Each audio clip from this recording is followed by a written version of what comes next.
ESPN.com's Andy Katz joining us with a fresh take on the Baylor situation. Andy, any chance Baylor could face any additional penalties?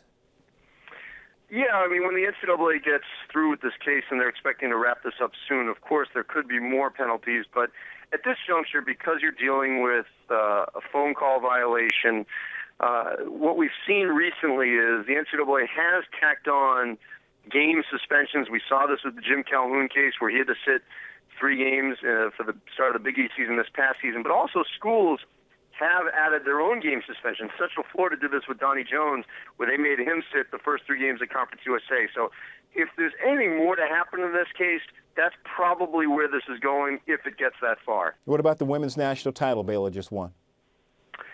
Not expected to be in jeopardy. I mean, more than anything, I talked to a source high up in women's basketball who told me that because Tim Mulkey and a lot of head coaches are not doing that much summer recruiting, it is not something that's going to be a main detriment to not have her on the road this summer. But more than anything, it's symbolic. They just won the national championship. They just had a 40-0 season.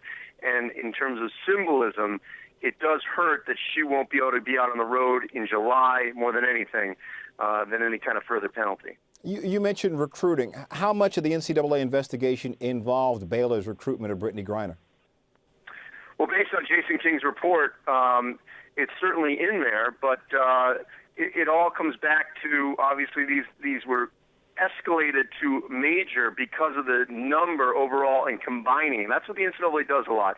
If you take these violations sort of individually, most of the time they're secondary. But when they lump them all together and when there are a high number of phone calls, as an example, then they get bumped up to major status when it involves multiple sports.